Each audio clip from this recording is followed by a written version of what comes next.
Más que una necesidad de comprensión o una exigencia de empatía, está el deseo de cuestionar lo supuestamente incuestionable, con la indignación y concluir en un incomodar, que no destruirá, pero que al menos enfermará lo erecto y o lo sagrado.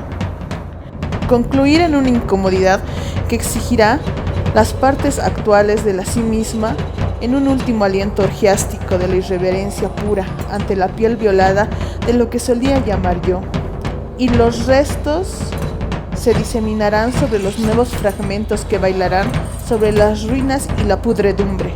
La fiesta de la purulencia en cuanto tal será antropofágica, perversa e insolente. Gozará, se devorará a sí misma y se suicidarán entre aullidos. Fragmentará y dejará lucir la diferencia. Asediará no desde otro lado, sino desde el fondo de ella misma. Y se levantará para gritar que ese yo tiene mucho de ellos, y también del tal tú, y se dejará seducir e infectar por esas excreciones sin cuidado alguno que pueda higienizar este momento de pasión. La fiesta de la purulencia no conocerá el momento ni su lugar, será intermitente, nómada, estará en cualquier parte y en todas partes. No existirán más los lugares seguros, porque se infectará el virus de lo equívoco, no en un panfleto de bolsillo, sino en un bolsillo mismo que se moverá, saboreará, tragará, regurgitará el panfleto. Más acá antes que más allá. Eso significará que el virus será éxtasis, antes de una transcripción del éxtasis.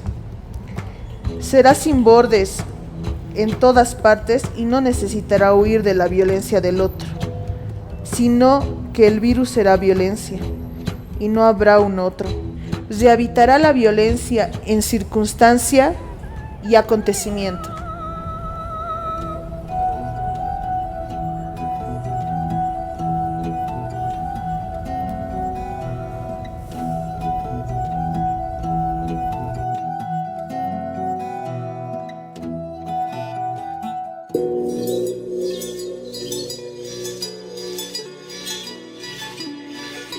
Bienvenidos y bienvenidas y bienvenides a esta jornada de Nación Marica a través del canal de YouTube Movimiento Maricas Bolivia.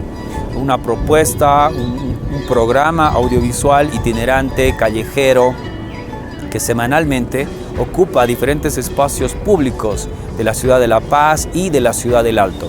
Nos interesa mucho posicionar las discusiones, las reflexiones en torno al gremio Marifrunzi, el gremio LGBTIQ, precisamente para desmontar esa hegemonía del espacio heterosexual, pero también para posicionar estas discusiones como parte del espacio público, como parte de lo social y lo cultural, en un país, en una ciudad tan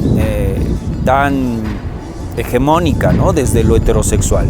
Entonces, este ejercicio desde Nación Marica lo realizamos semanalmente a través del canal de YouTube Movimiento Maricas Bolivia.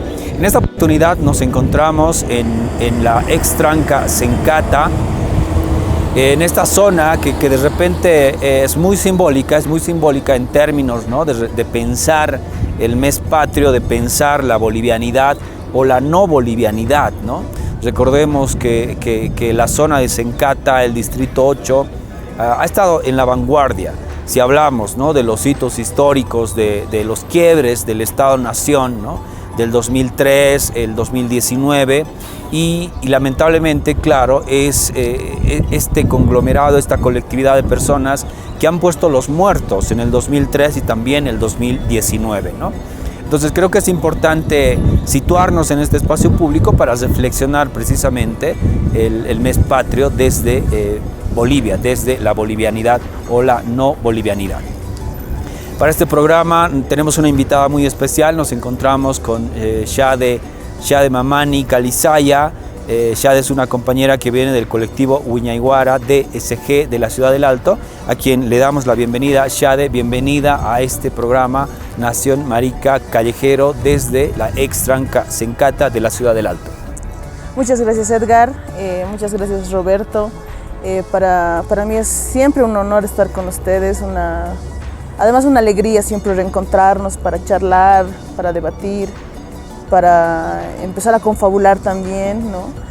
Y creo que estas charlas, estos debates en los centros, ¿no?, reales, en este set, por así decirlo, del diario vivir, es algo también que interpela, ¿no?, a todos los medios de comunicación que posiblemente tienen mucha plata, hacen muchas cosas, hacen un ser maravilloso, pero es como una máscara ante la realidad que vivimos siempre, ¿no? Y estar ahí, creo que es bien simbólico también estar no solo en la zona, sino también en la calle, que es la que se habita día con día. Exactamente, Shade, gracias nuevamente por la invitación. Shade, nos encontramos en Sencata, en la ex tranca Sencata. ¿Qué reflexión te merece este espacio, ¿no? Precisamente hablando del 2003, hablando del 2019, y tú como una persona que ha crecido y ha vivido y vive en la ciudad del Alto. Bueno, para mí es muy simbólico, es muy simbólico y tiene también muchos sentimientos encontrados, ¿no? Porque yo recuerdo que el 2019 entré en una crisis así como bien fuerte, en el que se me volcó todo.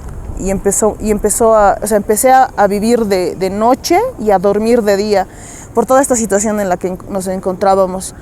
Y me hizo recordar mucho a lo que había sucedido antes, ¿no? El 2012, el 2003, que era ha sido bien complejo, y me he dado cuenta que no habíamos sanado eso. Creo que muchos de nosotros hemos logrado llegar a esa reflexión, ¿no? Que todos los hechos del 2019 han brotado todo aquello que no hemos sanado, y no solo con el tema de la no discriminación, ¿no?, que es un proceso realmente muy complejo, muy largo, sino también del cómo reconocernos, ¿no?, de lo que hemos vuelto a hacer. Yo recuerdo que mi papá me decía, y también lo había escuchado, ¿no?, de niña algunas veces, ¿no?, ese término, yo soy mamani, entonces el término mamani de mierda era una categoría muy usada, ¿no?, antes, y era la forma en la que se definían o se referían hacia nosotros, ¿no? Y eso ha cambiado también. Yo siento que tiene que ver también con la plurinacionalidad, pero muy desde lo simbólico también, ¿no? Porque vamos a hablar de las leyes, por ejemplo, la 045 y demás, que poco o nada nos ha servido o nos sirve hoy, ¿no? Yo siempre digo que esta ley es como muy escudo, ¿no?, cuando la tenemos que utilizar, porque no todo el mundo la conoce, no todo el mundo sabe y reconoce que la discriminación es un delito, ¿no?, y que tiene que llevarse un proceso como cualquier otro, que puede denunciar, ¿no?, o tal vez la poca fe en la justicia y demás. Y también lo involucro mucho con eso, ¿no?, desde, no sé, el tema de lo que hemos ido viviendo después del 2002, ¿no?, y todo lo que ha sucedido en nuestra cotidianidad como el Alto, ¿no?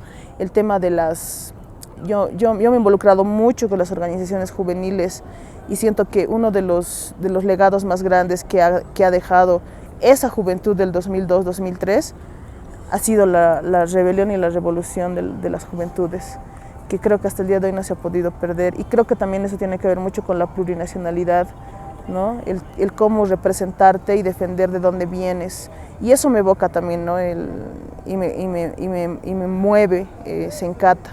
Lamentablemente es una zona, lamentablemente y afortunadamente también creo yo, y siempre lo he dicho, creo que este 6 de marzo lo he reflexionado. El Alto siempre ha puesto los muertos y toda Bolivia ha gozado de los beneficios, ¿no? Pero siempre terminamos siendo los terroristas, no sé, los que vamos a incendiar la planta, o no sé, o sea, los malos de la película, por así decirlo, ¿no? Sin reconocer lo que el Alto ha dado a todo el país. Estamos precisamente en este programa, en ese proceso de reflexión, Shade, preguntarnos también, ¿no?, por nuestra racialidad, por nuestros apellidos, por nuestros orígenes, ¿no? Y a partir de ahí, claro, la idea es reflexionar la plurinacionalidad, pensando también desde este lugar, ¿no? O sea, cómo construimos la plurinacionalidad desde Sencata, desde la ciudad del Alto, ¿no?, desde esta zona que siempre pone los muertos en las revueltas, ¿no?, en las fracturas, en los quiebres políticos que de repente tiene Bolivia. Y justamente, ¿no?, desde este lugar que te digo que es la racialidad, ¿no? El Malcu planteaba, por ejemplo, las dos Bolivias, ¿no?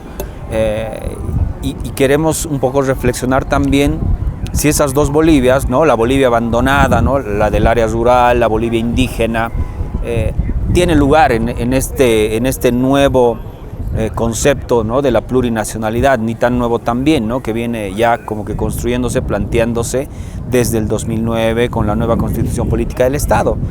¿Qué es para ti la plurinacionalidad, Shade? ¿Cómo haces esa reflexión de la plurinacionalidad?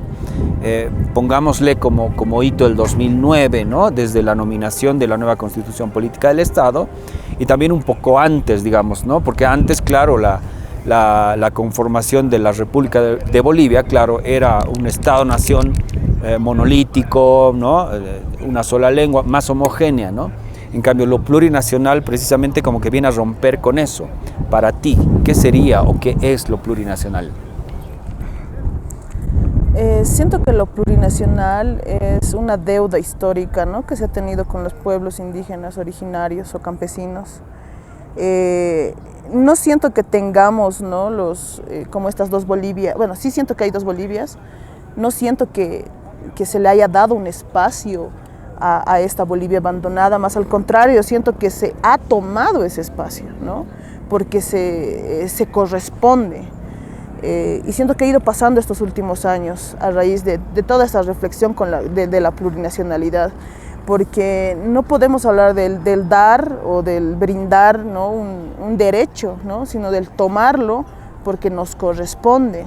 El habitar los espacios como la Asamblea Legislativa, el habitar, indistintamente de que después obviamente hay muchos hechos de folclorización y eso hay que admitirlo, que hay que reflexionarlo y hay que criticarlo también desde una mirada muy propositiva.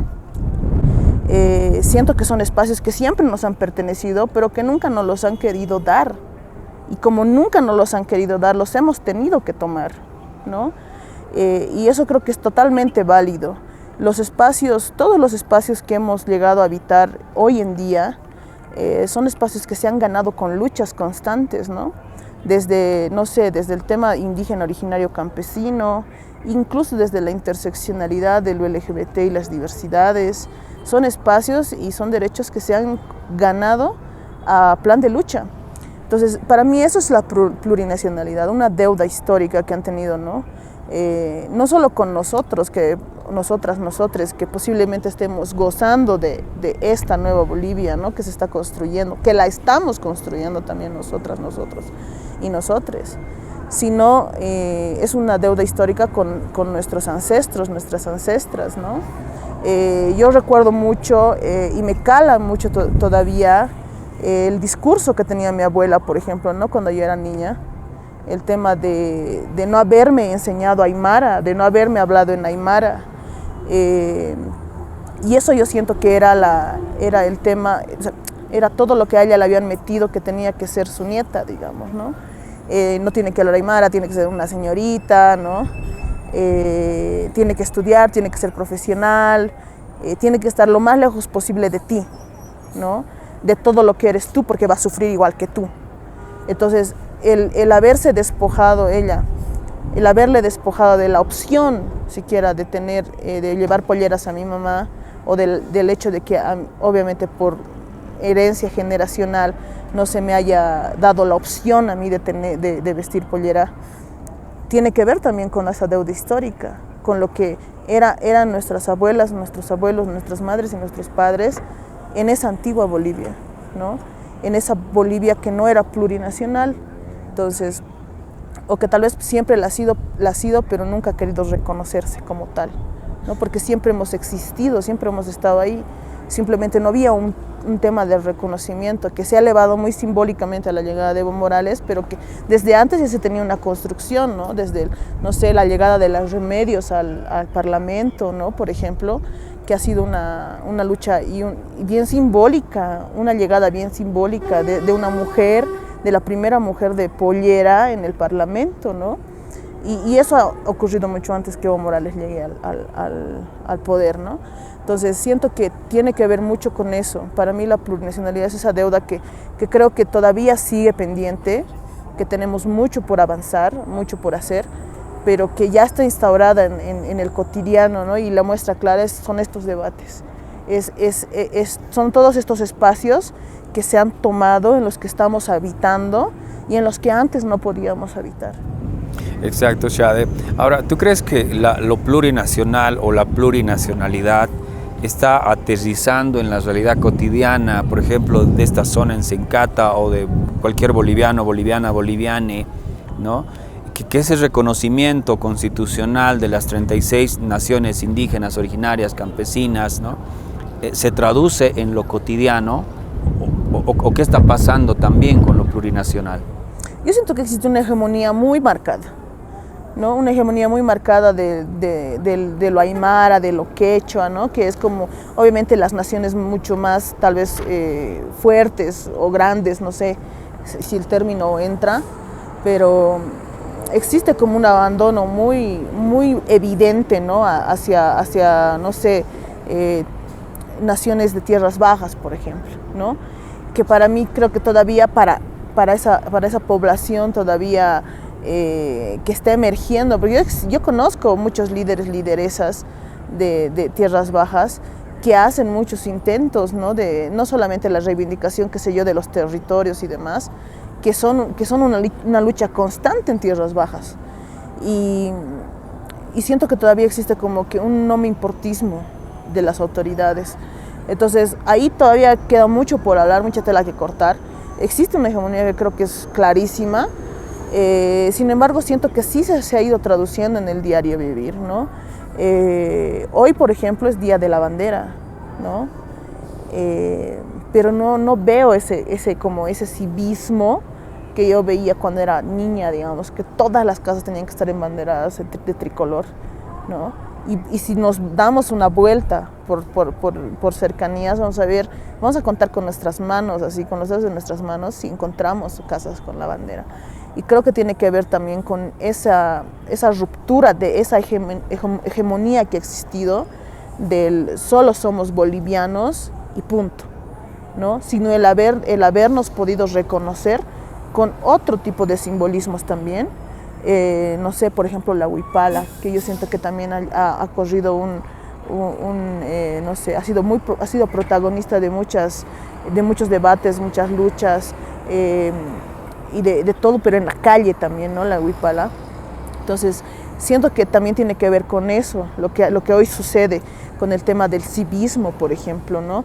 Del qué significa realmente la tricolor, el podernos cuestionar el día con día y saber realmente si esta sería solo la única representación que tenemos como bolivianos, o si existen más representaciones dentro de nuestra plurinacionalidad sobre lo que somos realmente, ¿no? Y el buscar estas otras representaciones.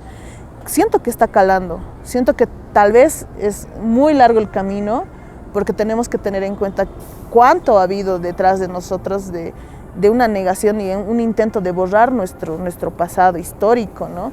Nuestros ancestros, nuestras ancestras. Entonces tenemos que ir luchando no solamente con el tema de lo que nos han impuesto, sino también de la recuperación de todo lo que nos han borrado, ¿no? Porque la memoria se ha borrado mucho, lamentablemente, y yo he podido hablar con algunas personas, no sé, con mi abuela y demás, sobre qué es lo que falta para recuperar todo lo que posiblemente nos tenían que heredar, ¿no? Y es el tema de, muchas veces nos los pasan solo de manera hablada, ¿no? La historia. Y el documentarlo realmente es muy importante. ¿Por qué? Porque entre que la herencia generacional se está perdiendo mucho en el tema de todo lo que yo sé de mi abuela, el día de mañana mi hija o mi hijo o mi hija no lo va a conocer de la misma forma, ¿no?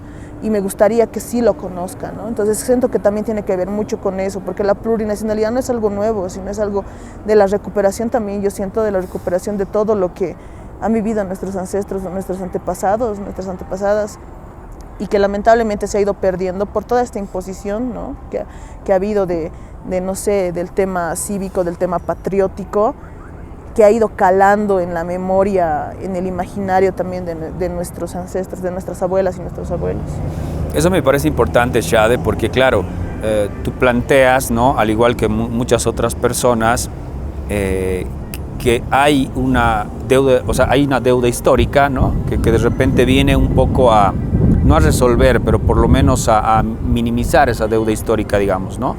Con el pasado indígena, con el pasado indio, aymara, quechua, guaraní, etcétera, ¿no? Entonces, en esa medida, claro, lo plurinacional aterriza de algún modo en la memoria, ¿no? Ya no vamos a negarnos como indias, ¿no? Ya no vamos a borrar, digamos, lo indio de nuestros apellidos, de nuestra lengua, de nuestras, para las futuras generaciones, ¿no? Eso creo que es importante también, ¿no? Pero por otro lado está lo plurinacional como una concepción ya desde el Estado-Nación en el que vivimos, y es muy criticada, ¿no?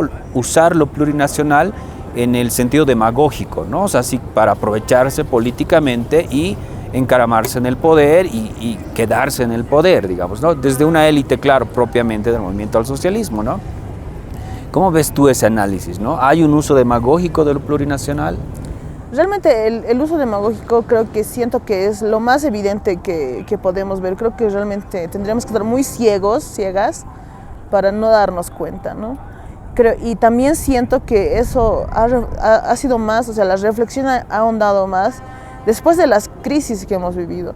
O sea, yo siento que las crisis son siempre un motivo de oportunidad extraordinario, ¿no? El reflexionarnos, el ver dónde realmente estamos, cuánto de todo lo que nos han dicho que es Bolivia realmente es, ¿no? Porque hay mucho discurso, no solamente, claro, discurso demagógico sobre el tema de la plurinacionalidad y sobre lo que somos hacia afuera, ¿no? Primero, hacia toda Latinoamérica y el mundo. ¿Qué somos? ¿Qué es Bolivia? ¿No? Y mucho más si hacemos la reflexión hacia adentro, porque la reflexión hacia adentro realmente es mucho más catastrófica, creo yo, el llegar a los resultados que tenemos, ¿no? El 2019 ha habido una ruptura tan fuerte, pero tan fuerte, que ha dividido no solo grupos, ¿no? ideológicos, o no sé, sindicatos, asociaciones y demás, porque hemos revelado también cuánto de esta plurinacionalidad se ha hecho real, ¿no? Y cuánto de este racismo se ha metido debajo de la alfombra, ¿no? El tema de la discriminación y demás, porque según esto, según lo que éramos antes de octubre de 2019, éramos pues un país cero discriminación, cero racismo, que había superado muchas de las, no sé, de las problemáticas y las barreras, puede ser intergeneracionales, interculturales y demás, pero el 2019 hemos visto cuánto de todo esto se había ocultado debajo de la alfombra.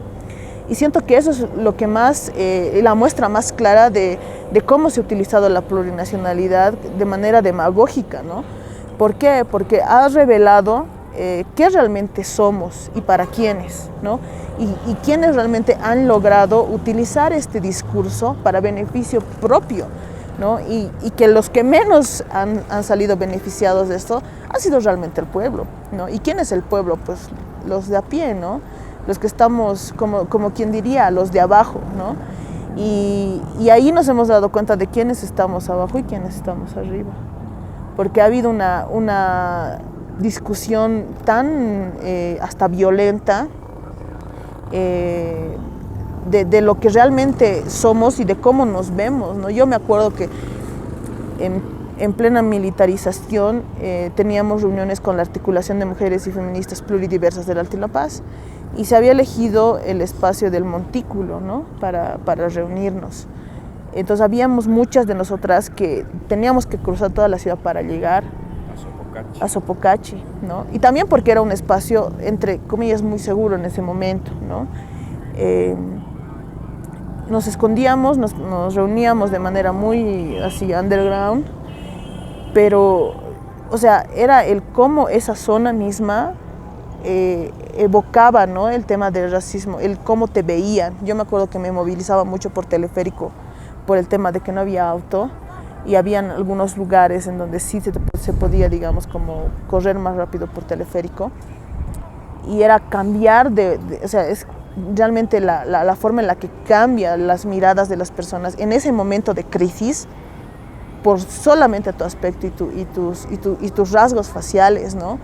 Y ha sido realmente muy fuerte, y me he dado cuenta realmente de cómo hemos ocultado hasta el más mínimo, y que cómo nos ha abierto la cajita de Pandora el 2019, todo lo que realmente el Estado, las ONGs negaban, ¿no? El tema de la discriminación, del racismo, los discursos de odio, ¿no? Que sean, y no me refiero solo a temas LGBT, los discursos de odio contra los salteños. Y entre los mismos salteños también había un discurso de odio, porque no es lo mismo Sencata que Ciudad Satélite. Y había una situación de evocarse superior al otro. Entonces, lamentablemente eso ha calado, y creo que eso también tiene que ver mucho con esto que tú mencionas, ¿no? Los discursos demagógicos sobre el tema de la plurinacionalidad y lamentablemente la folclorización, ¿no?, de nuestros pueblos indígenas originarios y campesinos. Estás escuchando, estás viendo Nación Marica desde el canal de YouTube Movimiento Maricas Bolivia. Nos encontramos en la zona de la Extranca, en la zona de Sencata, y estamos conversando con Shade Mamani Calizaya, nuestra compañera, nuestra invitada, nuestra amiga del colectivo Huiñaiguara DSG de la Ciudad del Alto, ubicadas en la zona valliviana de la Ciudad del Alto. Y precisamente estamos reflexionando sobre la plurinacionalidad, cómo estamos entendiendo la plurinacionalidad en este mes tan peculiar que es agosto, que es el mes patrio, pero también es el mes de la Pachamama, ¿no? Es el mes donde la gente ofrece sus mesas blancas, sus coas a la Pachamama, precisamente en el entendimiento que puede ir ligado a lo plurinacional también. Shade, en esta segunda parte del programa, queremos analizar un poco lo que tú ya nos planteas en la primera parte, ¿no? Tú dices que hay una hegemonía también instalada en términos numéricos, podemos decir también, pero también en términos de geografía vamos a hablar, ¿no? De las culturas aymaras y quechuas, ¿no? Andina, básicamente la zona andina, por sobre, ¿no?, las culturas o los pueblos indígenas de tierras bajas, ¿no?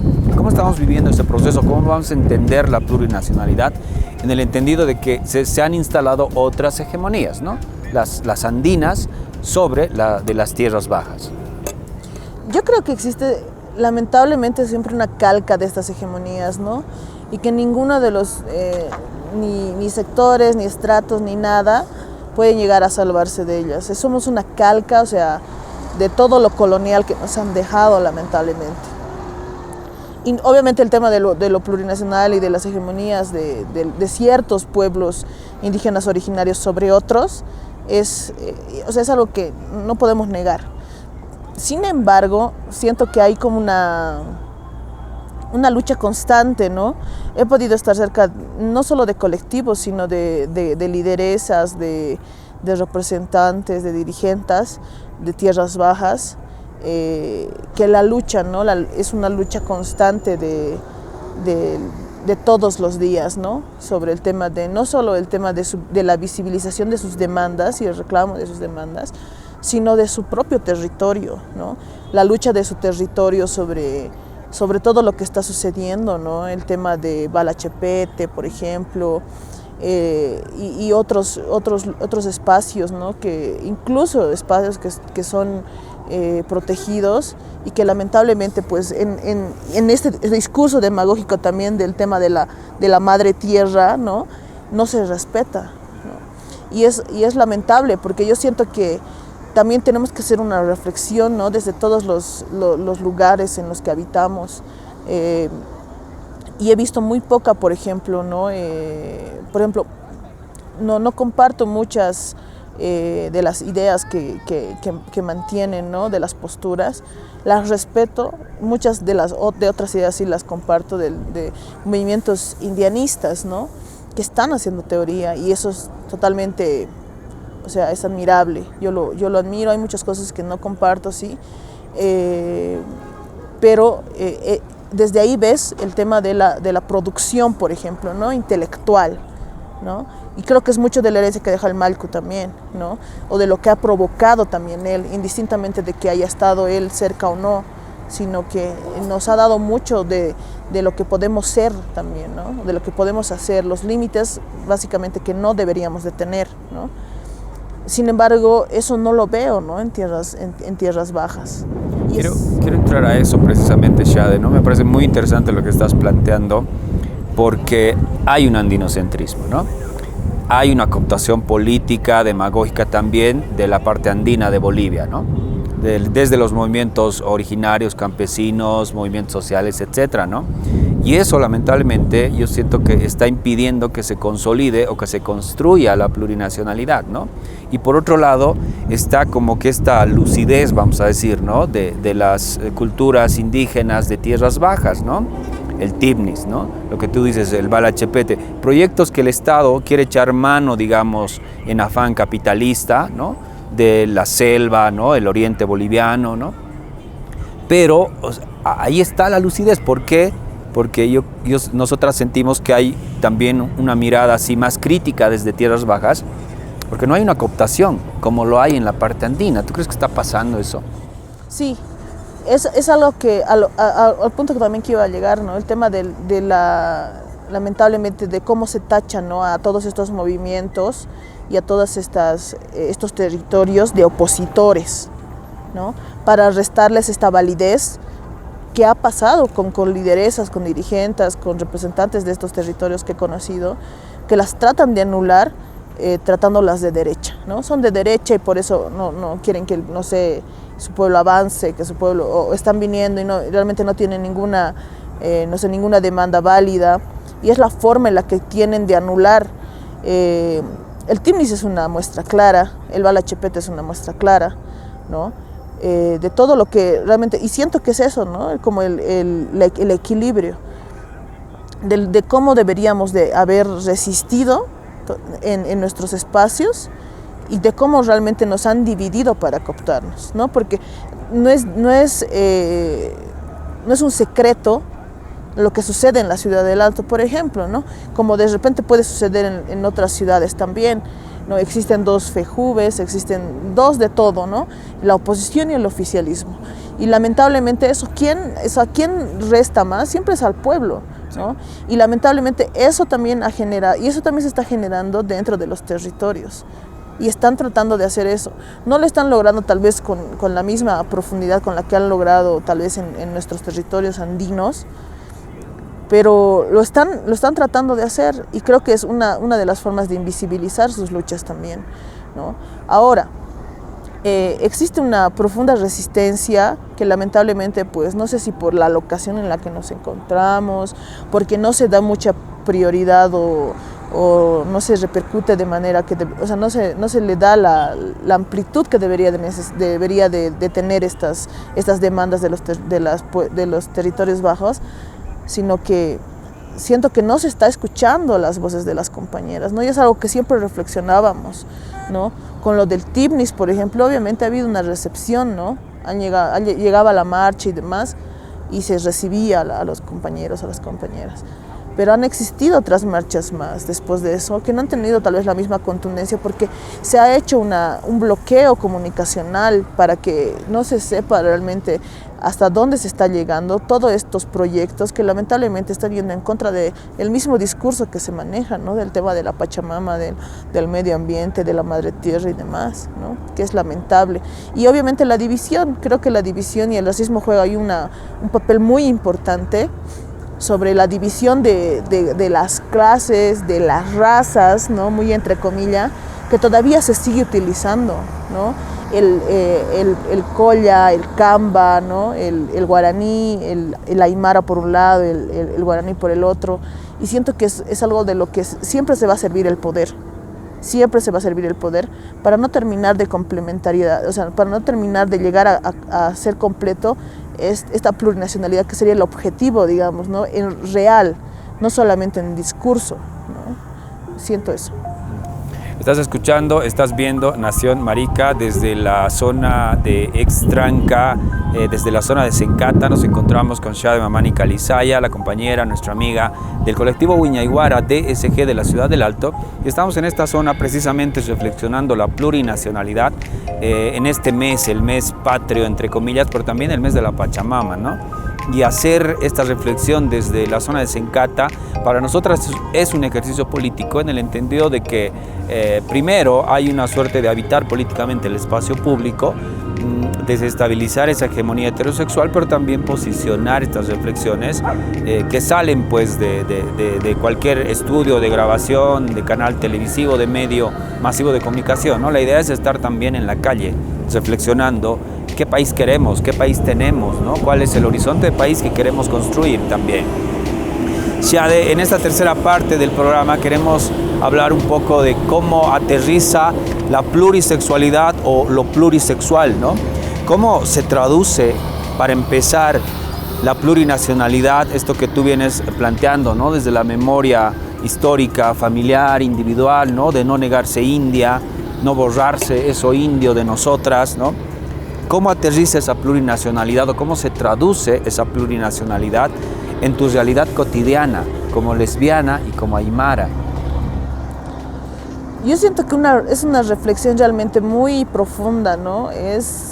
Y siempre lo reflexivo llega de en algún momento a calar, ¿no? A doler, porque retrocedes, ¿no? A tus raíces. Retrocedes al por qué, para qué, el cómo ha sido. Creo que es un ejercicio que yo he logrado hacer y que me ha dejado muchos dolores, sí, muchas preguntas también, pero me ha respondido muchas cuestionantes que yo tenía. Y es ahí donde me hallo y donde me siento más en paz conmigo misma, ¿no? El haber podido reconocer que existían más personas diversas, ¿no? En mis entornos más cercanos y que convivían con mi familia de manera más tranquila y de manera muy respetuosa, que creo que ha sido uno de los momentos en los que yo he podido lograr entender, ¿no? Cuál ha sido mi punto de partida. Y entre eso, en el camino he logrado entender, ¿no? Esto de lo plurisexual, ¿no?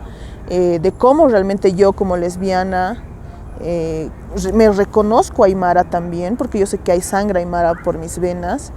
Me reconozco alteña también, porque siento que esta ciudad en la que yo he habitado merece también, ¿no? que se la nombre, porque también es una deuda histórica con el Alto, el haber sido invisibilizado por muchos años, ¿no?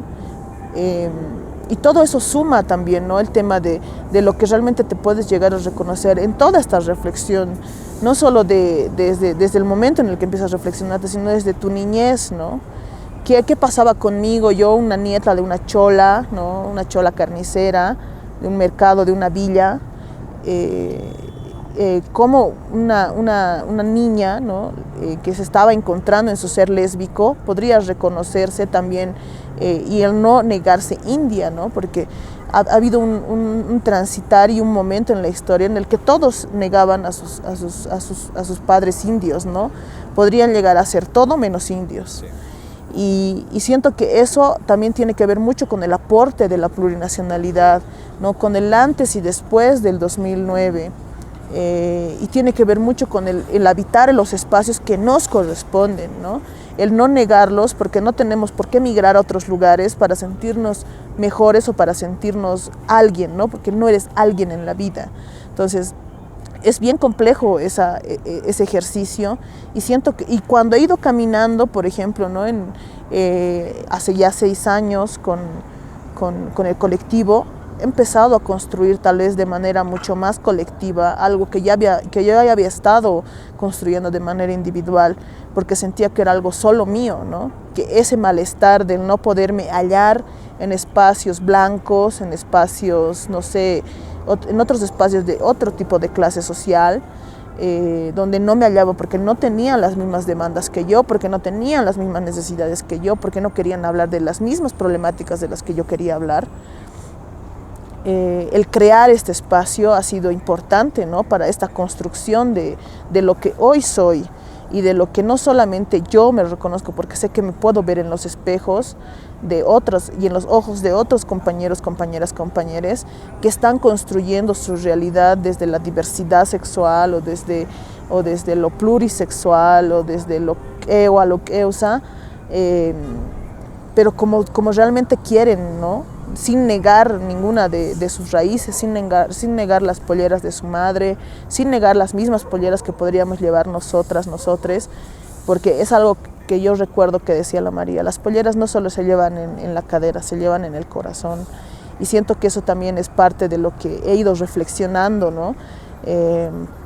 El cómo reivindicar a mi abuela, el cómo no negar, el cómo llevar la memoria histórica de mi familia y de mis ancestras, porque siento que las mujeres llegamos a ser, y las diversidades también, es un debate que todavía queda pendiente, somos muy matrilineales, ¿no? Somos muy matrilineales porque nos cala, ¿no? Y necesitamos recuperar esta línea, ¿no? Esta memoria desde nuestra madre, desde nuestra abuela, y siento que eso ha aportado mucho a mi reflexión sobre el reconocerme india, reconocerme chola, reconocerme aymara, y también abrazarlo, ¿no? No reconocerlo como algo que posiblemente hace 20, 30 años atrás se reconocía, ¿no? El salir del centro de tu confort, del salir de tu centro de confort y emigrar o migrar y negar de dónde vienes, ¿no? Lamentablemente siento que ha sido una realidad de muchas, tal vez no de nuestra generación, pero sí de muchas generaciones, de una generación anterior, que se ha visto tal vez, no sé si obligada, pero tal vez sí arrinconada la necesidad de negar de dónde viene, y no ha llegado a tener la opción de reflexionar y de abrazar esas polleras, ¿no? En este caso. Shade, una de las reflexiones e interpretaciones también de lo plurinacional es la plurisexualidad, o plantear el Estado plurinacional como un Estado plurisexual, ¿no? Aunque no es una reflexión que venga, yo siento, desde el Estado, siento que han sido más voces de las diversidades sexuales que han estado planteando esta reflexión, que creo que es en la que también podemos aterrizar, ¿no? Existe la plurisexualidad. ¿Qué sería la plurisexualidad en el entendido del Estado plurinacional? Yo creo que sí existe la plurisexualidad, ¿no? Existe la plurisexualidad en este reconocido de la interseccionalidad que ya vemos, o sea, que ya sentimos, que la vivimos y que la estamos palpando en el día con día, ¿no? De estas voces, como tú decías, que tal vez en algún momento se sentían calladas, o de estas presencias que no eran vistas y que hoy hasta por proyectos posiblemente se están visibilizando de manera más fuerte, que yo hace 6 años cuando empecé con Wiñay, los únicos referentes que yo tenía eran ustedes, con el tema indio, indígena y reflexivo, interpelador, y posiblemente desde la teoría el Ronald Céspedes, ¿no? Y no había encontrado otros lugares más donde hallarme sobre esta reflexión del ser parte de un pueblo indígena originario o campesino, y también ser parte de la diversidad sexual, ¿no? Y reconocerte tal vez en este entendido de este término plurisexual o la plurisexualidad. Y siento que eso también es, ¿no? El tema de la visibilización de todos estos otros, o de todos nosotros, ¿no? Que no éramos vistos en esos momentos, ¿no? Porque ser lesbiana, ser alteña, ¿no? Ser marrón, ser joven, era lo menos de lo menos, porque eran menos puntos para ti en un estado de visibilización, incluso para poder llegar a interpelar al Estado como representante, ¿no? Y siento que hoy las voces son mucho más pluridiversas o plurisexuales, y eso me agrada tanto, o sea, me llena de orgullo, me llena incluso de admiración, porque yo veo a estos jóvenes, porque muchos de ellos son jóvenes, ¿no? Son más jovencitos, no es que seamos viejitos nosotros, pero son más jovencitos que nosotros, y están interpelando desde esa realidad. y siento que hemos podido aportar también, tú con el Roberto, desde el programa, desde la interpelación, desde el alzar la voz, desde el dar esa amplitud a las voces que no se escuchaban. Y tal vez nosotras, con los espacios que tenemos de reflexión, con esos granitos de arena, ¿no? Y negar que existe una plurisexualidad sería mentir, o sea, decir que no existe sería mentir. Se está construyendo y siento que las voces son cada vez más en cantidad y cada vez más fuertes también. Ahora, y para ir cerrando la entrevista, Shade, plurisexualidad y feminismo. ¿Cómo construimos esa relación? Creo que la plurisexualidad no existiría de la manera real sin una cuestionante y sin una base sólida en el feminismo, ¿no? Pero en ese feminismo tal vez más de nosotras, más contextualizado en nuestras realidades, ¿no? Y eso es también lo que en algún momento se ha debatido dentro del feminismo, ¿no? ¿Qué realmente es el feminismo para nosotras? ¿Hay realmente un feminismo alteño? ¿Hay realmente un feminismo evocado desde las calles, ¿no?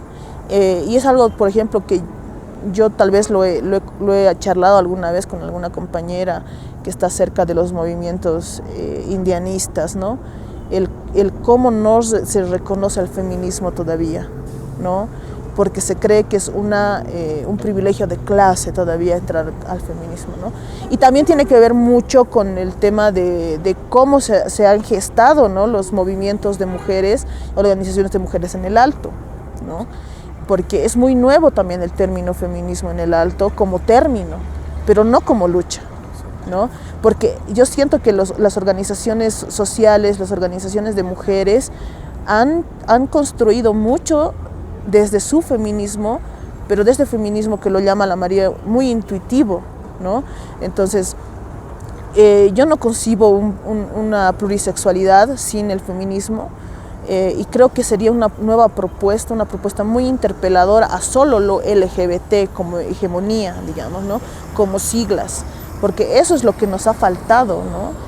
Eso es lo que nosotros por lo menos desde la organización lo hemos cuestionado, por eso no nos denominamos LGBT, por eso es un término, como ustedes mismos lo llaman tal vez al inicio de sus programas, muy de referencia porque es un término global, pero también lo interpelamos porque no nos alcanza, ¿no? Porque no hay esa cabida de lo pluri, porque se termina quedando en siglas y no sé, en acrónimos que no terminan de alcanzarnos a todo lo que realmente somos y todo lo que todavía puede venir, ¿no? Porque hay mucho, o sea, cada día yo siento que existe como que más términos, más identidades que se van visibilizando y que son totalmente válidas como todas las otras que han existido siempre, ¿no? Que se han visibilizado más que otras. Creo que hay que romper nomás esa hegemonía y creo que lo plurisexual, agarrado del feminismo obviamente, es nomás una propuesta que puede llegar a interpelar mucho. Shade, queremos agradecerte por aceptar la invitación de Nación Marica, por trasladarte, por ocupar, por situarnos también en Sencata, ¿no? Este espacio tan simbólico para las revueltas del 2003, del 2019 y las anteriores también. Gracias por estar en Nación Marica. Gracias a ustedes por la invitación y saben que para lo que se necesite. Gracias, Shade. Y con Nación Marica, hasta la siguiente semana, hasta la siguiente oportunidad, desde otra calle, desde otra plaza, desde otro mercado, desde otra feria, desde este ejercicio político itinerante, callejero, de ocupar y desestabilizar esa hegemonía del espacio heterosexual. Tenemos que saludar en esta despedida a todos los mamitos, a todos los marulos, a todos los chizos, a las tortilleras, a las horcochis, a las marimachas, tracas, trabas, transexuales, a toda la población disidente sexual y hasta la próxima vez con Nación Marica. Nos encontramos en la zona de Sencata.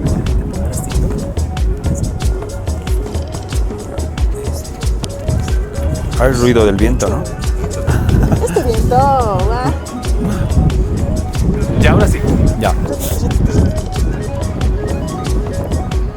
Muy asco, voy a salir y no me vas a poder tu. Dale.